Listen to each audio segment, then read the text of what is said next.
السلام عليكم ورحمة الله وبركاته. حبايبي أبطال تالتة إعدادي، عاملين ايه؟ وحشتوني جدا جدا، يا رب تكونوا كلكم بخير ان شاء الله. النهاردة هنحل مع بعض محافظة كفر الشيخ رقم 13. وقبل ما نبتدي نعمل لايك للفيديو، شير والاشتراك في القناة، ونفعل زر الجرس للكل عشان يوصلكوا كل جديد بأمر الله. بسم الله ونصلي على الرسول. اللهم صل وسلم وبارك على سيدنا محمد وعلى آله وصحبه أجمعين. أولا الجغرافيا. أمامك خريطة للعالم، وضح ما تشير إليه الأرقام الموضحة عليها. زي ما احنا شايفين يا أبطال، دي خريطة للعالم. تعالوا مع بعض نشوف الأرقام على الخريطة بتشير إلى إيه. 1. قارة تعد من أكبر قارات العالم إنتاجا للفحم. طبعا 1 قارة أوروبا. نوع الرعي بالمنطقة المظللة هي رقم 2، ده الرعي البدائي أو الرعي التقليدي. رقم 3 إقليم صناعي، هو إقليم شمال شرق الولايات المتحدة الأمريكية.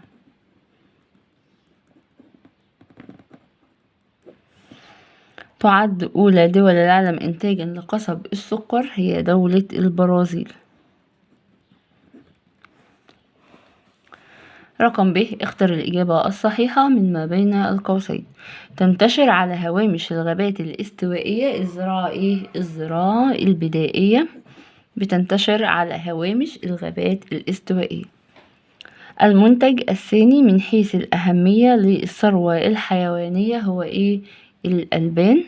هو المنتج الثاني من حيث الأهمية للثروة الحيوانية. النشاط الاقتصادي الذي يعد مقياس رئيسي لتطور الشعوب وازدهارها، وهو طبعا ايه؟ نشاط الصناعة.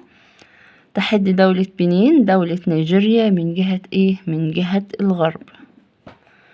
تسبق عملية التعدين عمليات البحث والكشف. بما تفسر تعد الولايات المتحدة الأمريكية أكبر دول العالم المصنعة للألمنيوم رغم قلة إنتاجها من البوكسايت. السؤال ده دايما بيتكرر يا حبايبي في الامتحانات. بسبب ايه يا أبطال؟ توافر مقومات، بسبب توافر عدة مقومات تتمثل في طاقة كهربائية، خبرة علمية وفنية متطورة. رقم 3 وسوق محلية وخارجية تستوعب الإنتاج. بما تفسر تركز السكان في هضبة جوس بدولة نيجيريا. يتركز السكان في هضبة جوس بسبب ايه؟ الأراضي الزراعية والمراعي ومناطق التعدين. تاني، يتركز السكان هنا في الامتحان قال لي هضبة جوس. طب لو قال لي بعد كده يتركز السكان في غرب نيجيريا أو في السهول الشمالية لنيجيريا أو في هضبة جوس زي ما جاي في امتحاننا، هقول بسبب الأراضي الزراعية والمراعي ومناطق التعدين. رقم 3 بما تفسر توسع العالم في استخدام الغاز الطبيعي كبديل لمصادر الطاقة الأخرى. برضو ده من الأسئلة اللي بتتكرر كتير في الامتحانات. لأنه يعد من مصادر الطاقة رخيصة الثمن وسهلة النقل والأقل تلويثا للبيئة. تاني، ليه؟ لأنه يعد من مصادر الطاقة رخيصة الثمن وسهلة النقل والأقل تلويثا للبيئة. رقم 2 اكتب كلمة صواب أمام العبارة الصحيحة وكلمة خطأ أمام العبارة غير الصحيحة. ساعد في تطور حرفة صيد الأسماك توافر الخبرات الفنية والعلمية لصناعة المراكب وأدوات الصيد. الإجابة صحيحة. الشاي نبات دائم الخضرة، موطنه الأصلي شرق أمريكا الشمالية. الإجابة خطأ، طبعا موطنه الأصلي فين؟ في شرق آسيا.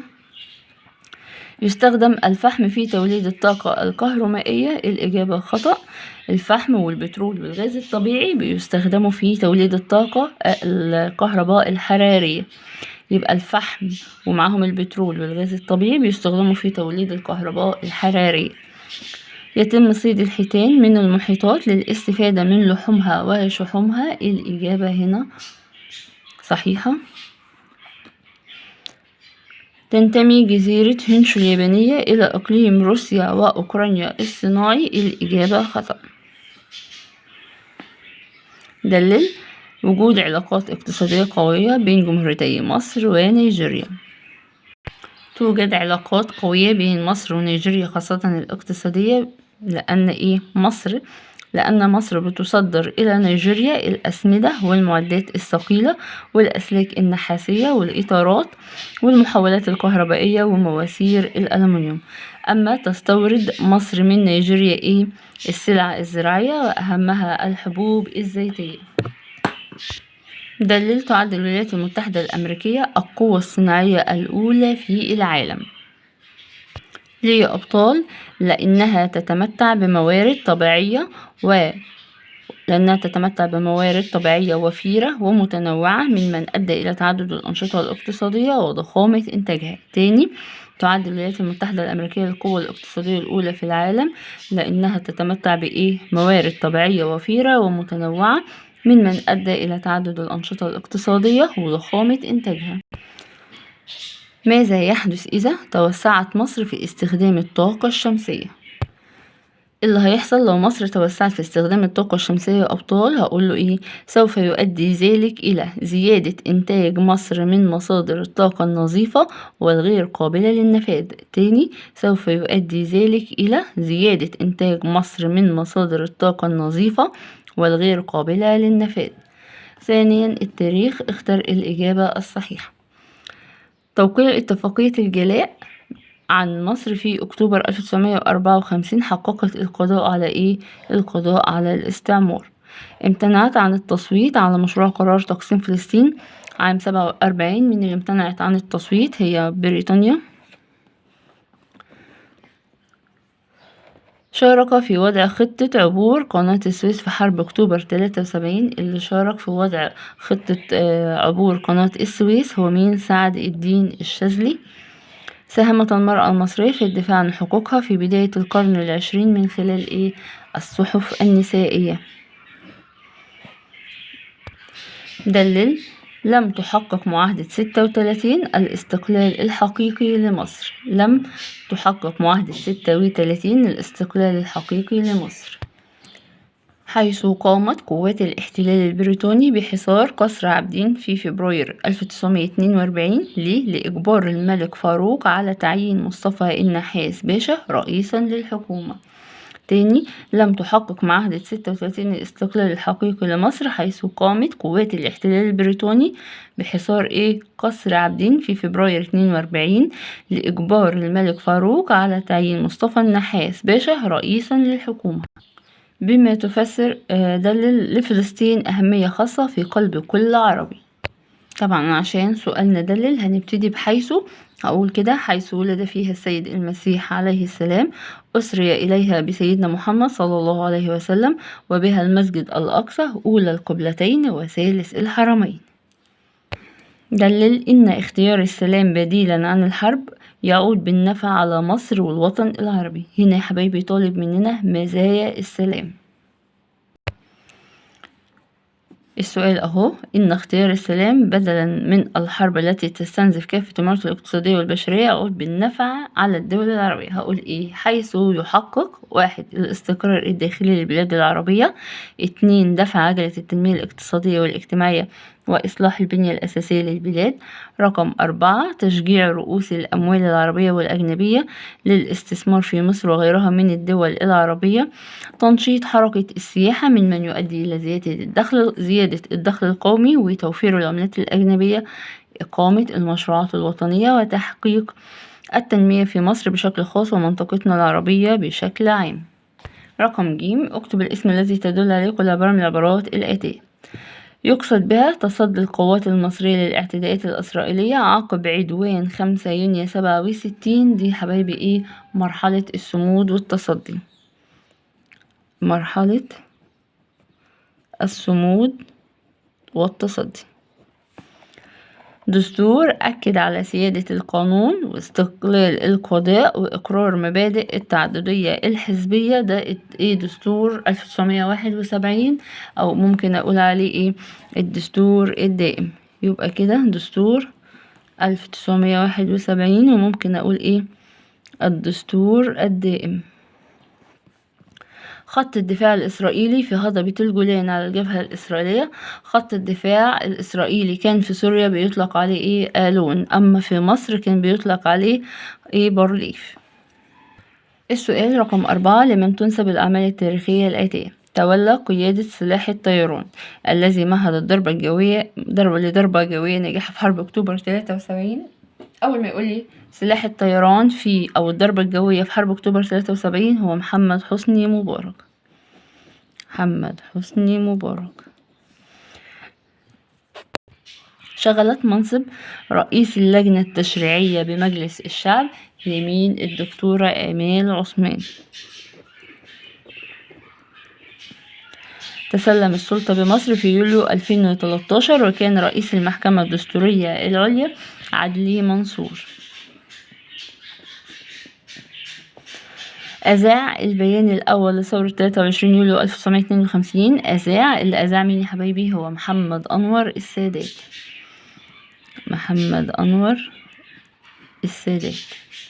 رقم ب، ما النتائج التي ترتبت على قرار هيئة التحكيم الدولي في سبتمبر 88 بالنسبة لطوبة؟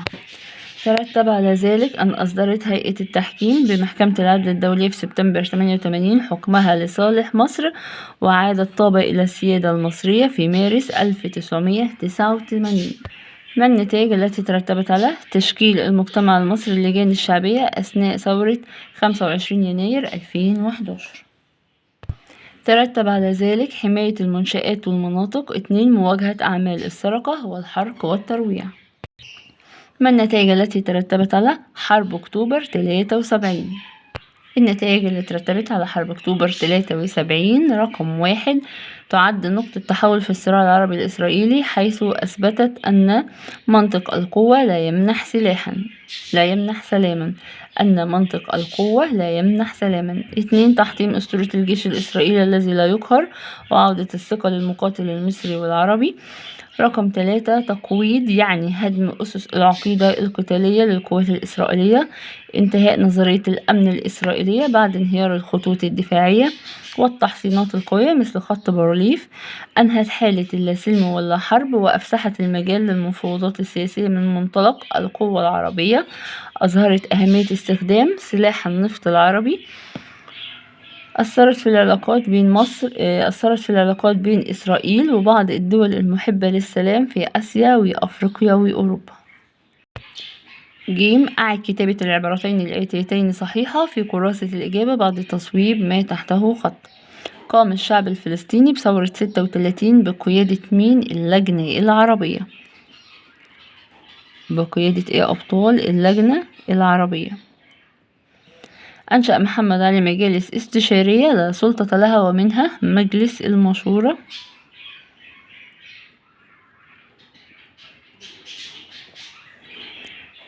د، ما رأيك في مبادرة الرئيس السادات لزيارة إسرائيل 1977؟ السؤال بيقول يا حبايبي ما رأيك، فهقول أؤيد ذلك أو أرفض ذلك على حسب العبارة اللي موجودة هنا. هقول أؤيد ذلك حيث نادى السادات بالسلام العادل لكل شعوب المنطقة، ودعا العالم كله إلى مساندته في التطلع إلى السلام الدائم بعد سلسلة من الحروب التي استنزفت طاقات وموارد البلاد البشرية والمادية. يبقى هقول أؤيد ذلك وأؤيد كلامي بالنقطتين دول.